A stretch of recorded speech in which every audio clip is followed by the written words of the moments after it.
রাধে রাধে বন্ধুরা, তৃপ্তি ব্যানার্জির ইউটিউব চ্যানেলে আপনাদেরকে স্বাগত জানাই। আজকের ব্রেকফাস্টে থাকছে মুড়ি, বেগুনি আর লিকার চা। এখানে মা লক্ষ্মীর জন্য পায়েস ভোগ হচ্ছে উনুনে আঁচ দিয়ে। আমাদের গ্যাসে চলে না তো,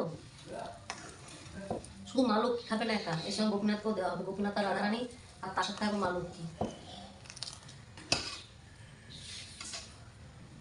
নলেন গুড় দিয়ে নলেন গুড়ের পায়েস।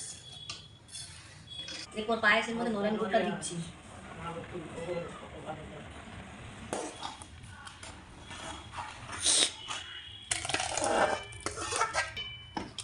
এটাতে মা লক্ষ্মীকে পাথরের খুঁড়িতে,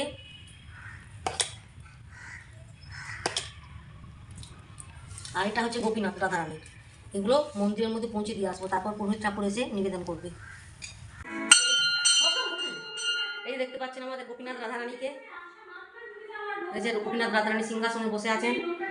আর এই যে পায়েস ভোগ, আমরা পায়েস ভোগ রান্না করে, যে যার যার যখন রান্না হবে সে ঠাকুরের ভোগ নিয়ে এসে মন্দিরে দেবে। আমাদের মন্দিরে সব কিছু হয়, যে দেখুন মন্দিরের মধ্যে লক্ষ্মী মা লক্ষ্মীকে পাতা আছে।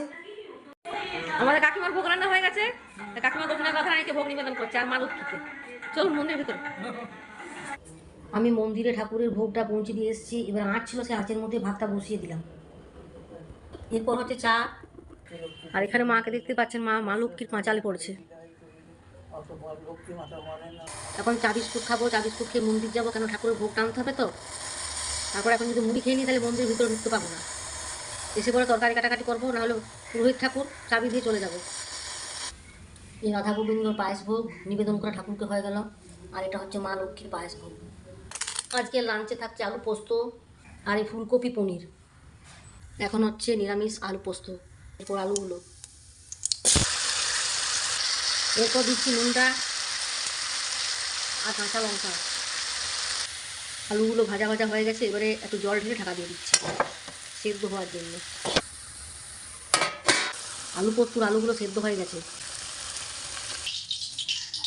আমার আলু পোস্ত নেমে গেছে। ফুলকপি পনির হয়ে গেছে।